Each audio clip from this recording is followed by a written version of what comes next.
So we have Professor Dr. Biju Thapalia. He's a very experienced academic leader and Vice-Chancellor of Purbanchal University in Bartanagar, Nepal. Having many leadership roles, he has been recognized for many of his contributions, including for his academic improvement, administrative centering, as well as infrastructure development, and mainly the advancements of MBBS program at the university. He has a very strong commitment to higher education reform, institutional development, and strategic planning, and playing an important role in promoting academic excellence within the Nepal's university system. Through his leadership and institutional service, we're here to see how he brings valuable insight into higher education management, university development, and strengthening of the academic systems in Nepal. So with that, I would like to introduce Professor Biju Thapalia to the stage. Thank you. Thank you. Thank you. Should I share my slides? Yes, please. Okay.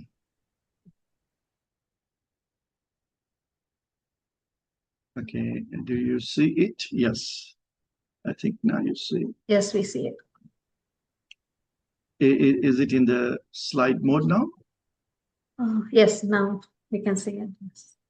Okay. Fine. Thank you for having me in this wonderful conference. Though I am in Nepal right now, and I see that you have participants from different parts of the world. So good afternoon, good evening, and good morning to all of you, wherever you are. So thank you, Dr. Kanad Rizal, for connecting me to this particular conference. And I'm really thankful for getting into this particular conference again after 2 years, I suppose. So it's wonderful. Now, I know that there are a lot of, the people, colleagues of ours who work in this fraternity in the field of research, and your contributions are really very great in whichever field you are working. But today I will talk, like I've been saying for the last few decades now, how the things are in the research, and as a research community, what exactly is happening. So today my take is a little bit different. I'm a little bit trying to show the mirror of what exactly society as such is doing to the research community and what is happening in that. Am I audible properly? Okay. Yes, we can hear you. Yes. Fine, thank you. So today, my topic that I took, it's a little bit uncomfortable from all the discussions that you have been having from yesterday, where you have been talking a lot about a lot of contribution of the different researchers who have been working, tirelessly in their labs, in their area, and they have been presenting such a wonderful things. But I would like to take a little bit uncomfortable issue, like why the society is choking the innovation. And that's what my thinking is. And why I chose to talk about this is that for the few, maybe for 10, 15 years that I've been looking into not only the research community, but also in the society, what I look into. What I see is that the society is slowly, they are becoming, I don't know what, but then the innovations, the smallest innovations, be it at home, be it in the society, be it in their village, be it in their day-to-day activities, I don't see innovations there. And that put me into some kind of an thinking, why is that happening? Is it only in the very the society fabric that we see, or it is also in the research community that is? And when I started looking at it, I find that yes, there is something fundamental changes happening in terms of the research community also, and that's what I would like to talk about today. And I'm sure that many of you may not agree with it, but that's fine with me. But then only I would like to reflect that there are certain issues which I think should be addressed by the people who are in research, or especially who are in the administration of research, and we start to talk about this. And that's why I'm kind of interested to talk about, and I'm taking a little bit sharp, the topic heading, where I'm saying that our innovations are being choked. That means there are a lot of potential, but we are not allowing it to let it come out in the way that our society should do. And that's what my take is. So definitely what I see is that the innovation is a buzzword of today's world. Everyone talks about innovation. Everyone is talking about innovation, and innovation definitely comes from research. We all know that, be it lab research, be it the field research, be it in your theoretical research, definitely this is something that is coming out of the innovations are coming out of the research. But what kind of research are we enjoying these days a lot? Keep aside the AI, which I will talk a little bit later, and I'm sure that there has been a lot of talk on the AI and other things. So I'll talk about it. But then most of the innovations that we are talking about, how well we have been able to provide our services, how we have improved that, what kind of efficiency we have increased, and we are kind of stuck in those innovations, and we are enjoying that because of certain reason, and that's what I would like to talk about. And so we are basically living in an era of what we call the incrementalism. That means we are just trying to improve our earlier solutions, and we are saying that we are innovating a new thing or innovating something good. Yes, that is definitely going to help a lot of the systems that we have becoming more efficient. I don't disagree with that, but I myself is an optimization guy, so I do mathematical modeling, I do optimization and things.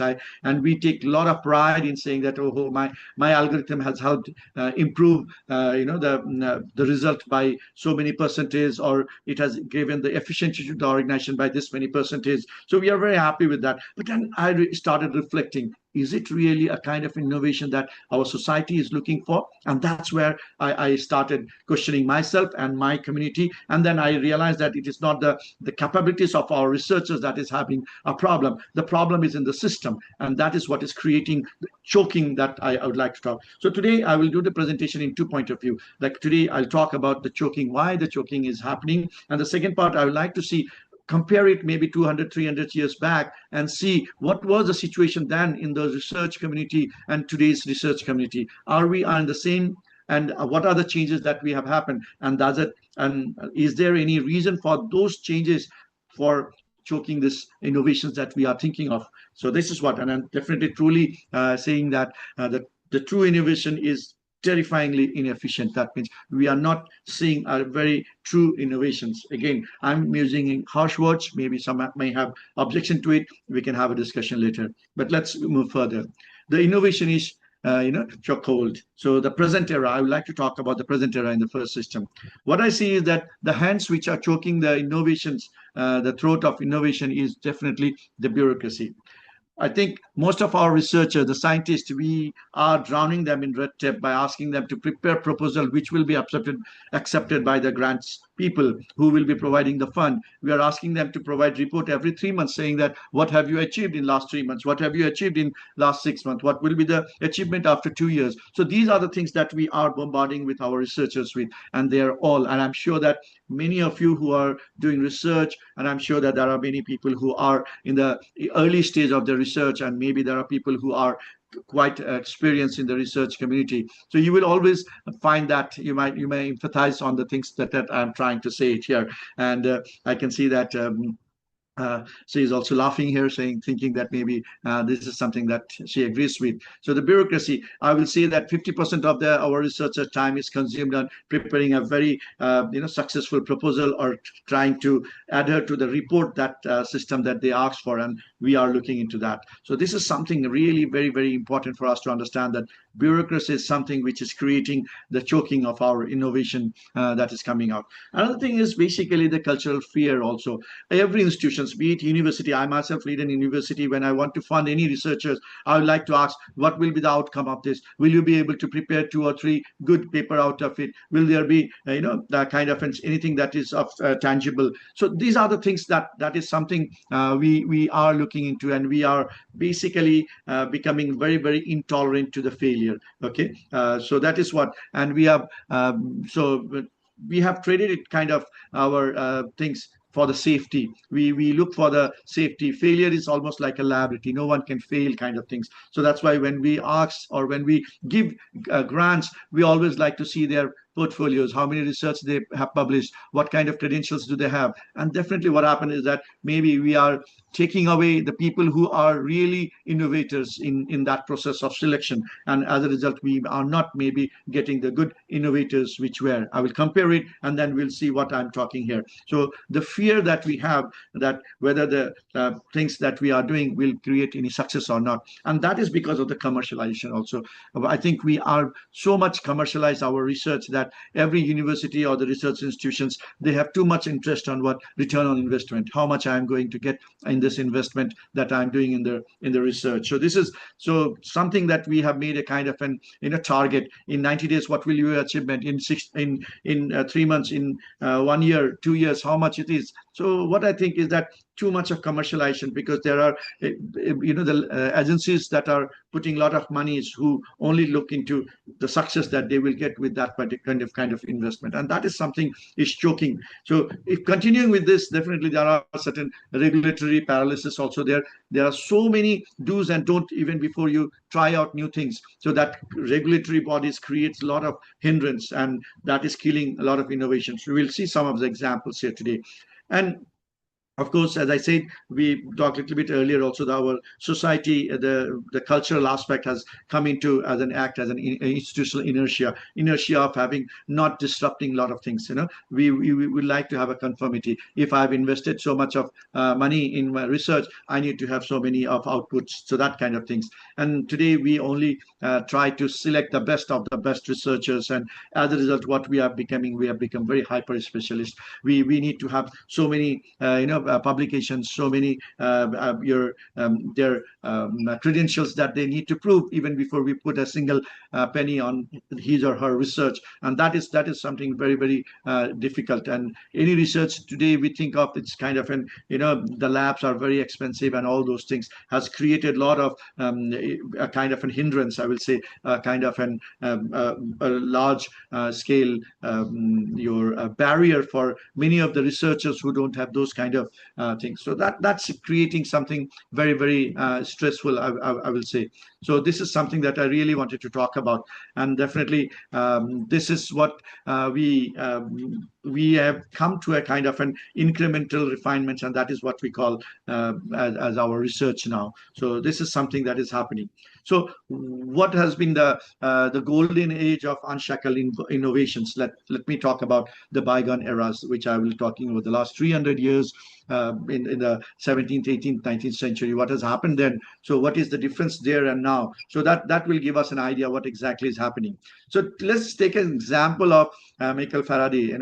We know that he did not have any formal education. He was just a blacksmith's son, and he discovered electromagnetic induction. He is the the father which today without his contribution we cannot even think of any kind of your modern day electrical and things. So this is something that he is credited with. But look into his kind of what kind of resources needed for his contribution. He did not had. It's a very simple lab he had. Institutional oversight. If you look into it, none. He was self-directed. Curiosity was his. That drive him to do research. He did not any kind of institutional things to credentials to do that. Any ethical review board which worked for them to see that what exactly is whether he is capable of doing that. None. They were not. He simply worked because he wanted to follow his passion, and that's what he carried out his research. And result, definitely, as I said today, anything that to do with the electrical technology or not, it's all his contribution that comes in. So what does it tells us? It tells us that today, just look into it, had Michael Faraday wanted to work in today's environment, would have got money, would have been allowed to do research that he wanted to? And that is something we have to ask question. The points that I pointed out earlier is the one, maybe if he was born today and he wanted to do kind of research that he did then, I'm sure that we would have killed him long time back as a researcher. So today's Friday would have been asked to grant proposal, go through an ethical review, 5-year impact projection, even before he could touch his instrument to carry out his research. So that is what we can say. So that examples are plenty. Like we had a lot of breakthroughs which do not needed any permission. Like if you talk about Nikola Tesla, we all know what exactly he worked with. So definitely he worked on his own passion. Madame Curie. So we know that what she worked with the kind of things. So today, if anyone wants to work on that, I'm sure the ethical guidelines or the safety issues have not have allowed her to even work any of those areas. and she did not neglected those things. It is just a necessity that she had to do with that, and definitely it's a sad part that she passed away because of the contaminations that she had during her experiment. So these are the sacrifices that the innovators did earlier, which is not possible to carry out in this things. Wright brothers, if they would have, today, if they would have tried to make something, look into their innovations and level the people who wants to do drone. So they are requiring a lot of ethical clearance, a lot of, many authorities will have to provide them the clearance before even they can try out their instruments. But then these two people, without any proper education, without a lot of investment, they could develop aeroplane. So Thomas Edison, again, we know that how well he worked to create, how many times he failed to get into what we see it as a bulb, and we do that. So this is something, the great breakthroughs that we had, but then this did not require any permission. This did not require any ethical clearance. This did not need anything. So that is something we have to really understand. Now, let us look into the charcoal. I give you some examples from different parts of the world. I start with Nepal. Like, we have the first EV motorcycle company, which is called Yatri P1. They started in 2021. The first EV bike they create. But our laws are made in such a way that we have created a law because we never thought that somebody will create an industry, or somebody will create a motorcycle in Nepal, and our laws are created only to cater to the imported vehicles. So they could not register the prototype that they sold. They were caught by the police, the in the road, because they did not have a proper permission to ride, because no one thought in Nepal that somebody can come up with they can develop a motorbike of their own, and they will manufacture here in Nepal. So this is something that is happening. So that kind, look into the Indian, like during the Covaxin, that is the COVID period, that created a lot of dispute. They were not allowed to do a lot of experiment, lot of tests, because of the regulatory, and it created a little bit late, because we would have got the vaccines a little bit earlier had there been more flexible. So that is a problem. Similarly, if you look into this, after the earthquake, all the reactors that were damaged in Japan, now the authorities required at least to review each of this reactor, the nuclear reactor, and each of the reactor evaluation takes more than 5 years, and they have 54 of them. I don't know when it will come back to life. So this is something, those things, the kind of things. So look into a drug approval in the United States. I've taken that. It takes almost around 12 years to get approval of new drugs. So how can that work? And this is something, and by the time they're spending a lot of money. So this is something that we really have to understand, why the innovations are being chucked. So another one is the death of curiosity. So, how it was and how it is now. If you look into that, Darwin, when he went around in his ship, he did not have any kind of reporting matrix saying that what he has to invent. He went on traveling in his ship for 5 years to experiment, and that's why he came up with a very wonderful theory, which is the base of our modern biology. Similarly, if you talk about the Einstein work, if you talk about the Fleming, the penicillin that he's created, or if you talk about the polio vaccine. So these were the earliest. If you compare it today, it's like as I said, they many of the researchers spend most of the time in creating proposals, getting the approval from the board, and then finally reporting those things. So that's basically things. So this agencies in the United States, it say that the success is around 20%.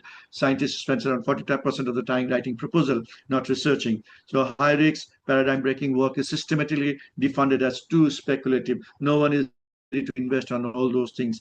And then negative results are rarely published, and entire fields builds upon the publication biases. And that's what we say, that the very popular statement from the edition is that I know there are 10,000 ways in which the bulb do not work, So that is also a kind of a failure, but those are what earlier it was not regarded as a failure. Earlier it was regarded as a learning point or data point. So that those things are important information. Today, not a single journal publishes any kind of failure part. So this is something very systematically we are taking away the failure of the researchers, which could be an interesting knowledge, and that is missing to the new breed of the researchers. They don't understand what exactly failure means, and that is there.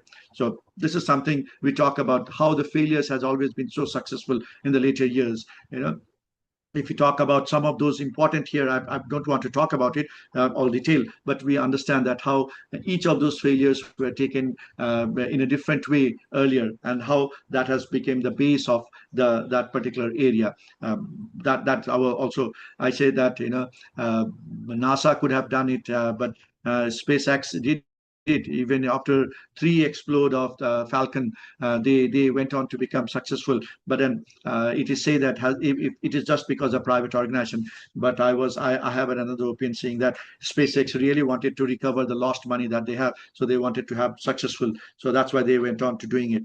So the funding, where does it goes? Most of them, it's in the incremental applied research. The translation research is the major one, and that's good.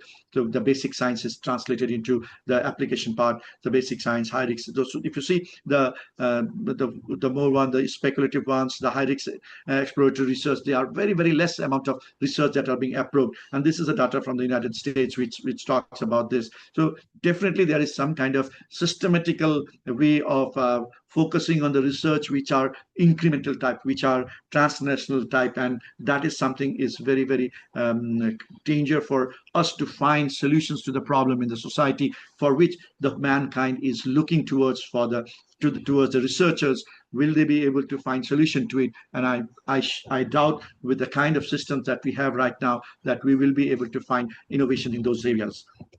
So from incentives to the obstruction, the patent, what exactly is the role of, you all know that, if you talk about John Salk, who invented the polio vaccine, then in the press conference, he was asked who hold the patent of that. Then he said that, well, the people, I would say, this is a very famous statement that comes out of his interaction with the journalist. There is no patent, and he asked, could we patent the sun? So that kind of thinking was there. Today, any research that we do on big drugs, they are patented, and maybe for 20 years, and maybe they tweak it later to continue the patent for more years to protect it from the because that is all because of the commercialization, and that creates a lot of problem. So that is what the obstructions that we see in today's things. Now, if you compare today's era and the which I say managed era, and the open era, which was the bygone era that I talked about, the entry barrier, anyone who has a curiosity in that particular field, they were allowed to do researchers. We all know there were so many researchers who did not have any credentials to prove that they are a researcher. It is pure interest of theirs. They went into their backyards and they started doing their experiments, and they came up with an innovations which changed the mankind in many different areas. And today we want what PhD, different grants, different kind of their index, or different kind of index we look into before even putting a single penny of that, and a lot of board clearance is needed for that. So the funding model, earlier it used to be a patronage, kind of a private noble people would fund money on that, self-funded. It could be not big. Today the corporate grants, it's a peer-reviewed, very high amount of stakes are involved, and that's killing the innovation. Or they are, if I say that if the corporate grants comes, then they will definitely would like to have something of the commercial interest, and only the research which is in the beneficial for that, they will only allow it to carry on.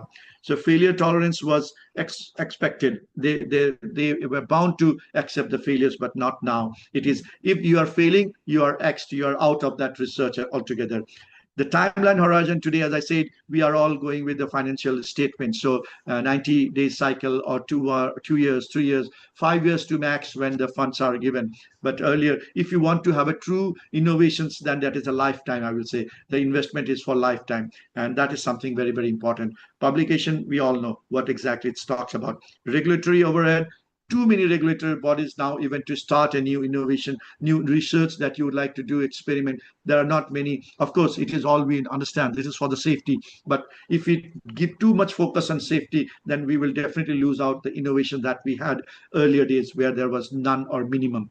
So those things are very, very important. That's what the comparison I show that, and that's what I see, that today our society is slowly killing. And I take this example to the AI. As I said, I will talk AI later, so this is where the time I talk about today. When I talk about the innovations that are happening in AI, I see somewhat similar to what it was in the those bygone eras of 17th and 18th centuries, where people are coming up, they are doing the work, they are innovating few things, but here also regulatory bodies are coming in quickly and they are trying to control it. So this is something very, very important for us to understand, that if innovation thrives only when the exploration precedes the regulation. The exploration has to done before the regulatory body comes, because we still don't know what kind of application it can be, where it can be applied, what could be benefit, what could be drawback. All this, if we start regulating now, and that is happening, that's a choking now. We already have a EU AI Act. Now there are a lot of your regulatory bodies who are trying to control what can you do and what you cannot do. And this is basically, I see that again we are trying to choke the innovations that can happen in the AI in a much better way. So this is something that I would like to compare here. So much detail I don't go. So this is something that is very, very interesting for us to understand. So what need to do, what kind of things that we need to do, and that is some suggestions that in the last few discussions that I've been having in some of the conferences, I've been talking in this particular area, and I'm getting a lot of inputs from people. So definitely the funding has to be a different mode. We need to fund for the people, not the proposal. It's a very, very important for us to understand who is behind the proposal. It's because we are only focused on the what exactly the outcome will be. Only on that basis we are trying to do. So the investment should be on people. If we believe on someone's capability, we should be invest on that, and maybe for lifetime, maybe for 20-25 years, only then we will see some magic happening from them. We need to have this is something very sandbox regulation. This is something good, and we need to increase this application. That's a safe testing space where there are not a lot of regulatory bodies to do that. Maybe it's in small area that can be. So we can, if we can create this, the more innovations will come more. So failures, as I said, celebrate the failures. It's basically the what we call, because those are learning points, and that will also help to create support the innovation much in a thing. So build on the open. That means should not protect it, because today of commercialization we are protecting our investment, and we whatever innovation comes we protect it through patent, and we do not allow the open. So let it be the open intellectual property reform, where there will be more and more people can share what they have done, and other can improve upon it, and other can work on it. So, and also democratize the access, that is reduce the credential barriers to participate in science. Now you don't need to be always a PhD holder. If you look into the 17th or 18th century innovators, they were not PhD holders. They created their name with that innovations. They were nothing before that, but today we want to have them, a lot of credentials before we can invest money on them. So that's something. And try to shift the paradigm towards where we are, that we should be heretics. That means you should take risk taking is very important. Go against the norms. So this is something very, very, you need to be dissent, but then today's society and today's institution do not like this kind of people in their research community, and that's what the problem is. If you talk about Galileo, if you talk about Wagner, we know how they have been defecting from the norms, and that's why they could establish new thing which changed the whole the way we look into the science today. So this is something that we need to really change, and this is the area where we need to work, and that will give us an idea that yes, we can be remove the the chuckholes that are threatening our innovation. So definitely we should allow the society to fail, to question, to waste time productively, and to follow curiosity without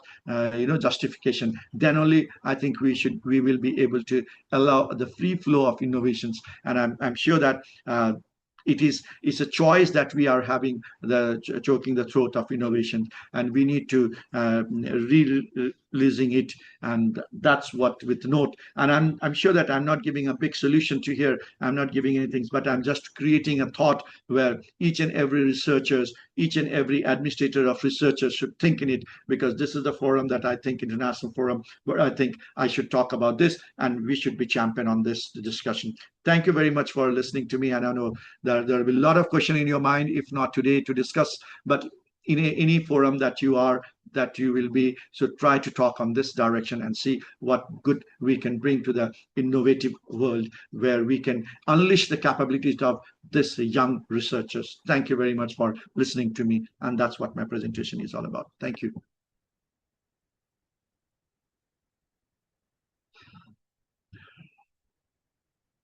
I don't know if I took long time. Thank you for your presentation. It was really eye-opening, like behind the scenes. From your presentation, I just wanted to like ask, like you were saying how like the having the ethical framework is like reducing the innovation that's being put. But in a way, like the ethical framework is to make sure that like a very proper research base, like that is very like audience, like or the when it comes to market, it is reliable and safe.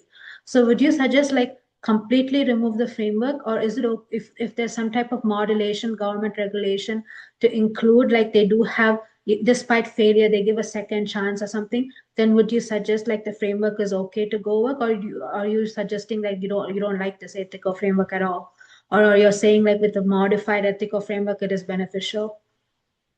Yeah, that's a very true point. That a good point that you have highlighted. I do understand why we have this ethical framework. We do understand the risk that is coming up with. But then the researchers themselves are ethical, I will say. They understand the ethical issues of their research, and research community should behave on their own. It's not on the ethical committee who are, sometimes what happens is that the researchers goes to the ethical committee and they don't have any idea about that research, and they put off all the different, the barriers, saying that this cannot be done, that cannot be done. If we had this kind of ethical review committee 200, 300 years back, I think we would have not enjoyed the life that we are enjoying now. And that is just because we did not have those ethical. So I need to have, the researchers are ethical themselves. We have to believe on the researchers that they are here to create innovations which is good for the humanity, not to destroy it. Yes, to some extent they need some regulations to give the directions in which direction it should work, but then it should not be so much of regulatory that the whole zeal of doing the innovation kills by the ethical boards. I hope you understand. We have to have a balance here, and that the sandbox field is something which is very, very good idea, I would say. This is a change that is really needed, like considering like all the facts you have provided. But like you have started, and it's going to be a slow change. But hopefully, with over time, one step forward, and then slowly everything changes well, and then like more innovation, more research based, and it will be very beneficial to the country as well. And Yeah, thank you for your presentation. And there's one thank question you. in the chat for Yes. you, is that how does fear of failure within educational, corporate, and social systems discourage the high risk and high reward innovation? I will say definitely a lot. Many of the, as an administrator of the university, also I feel that when I want to put money, if I see that the previous project has not resulted in any proper result, so I will be hesitant to give there. So again, that means I'm kind of taking the clue of investing money on the researcher on the basis of his or her past results. So definitely, so I myself is you know cater to take decisions on the because of the organizational norms, and that's what I think. It's a we there is a lot of fear in the researchers about the failure, because they understand that if I report fail, then what will happen is that I will not be getting. So that's why they try to champion by saying that, oh, I have increased the result by 1% or 2%, and that's what they would like to be very, very, very interested on. So Thank that's you the so thing. much for your valuable insight, and like, thank you for your time for the presentation. In addition, we Thank like you. to convey the message that Dr. Reiser would really like to thank you for like reappointing me as the Vice Chancellor again at Thank you. Purbanchal University.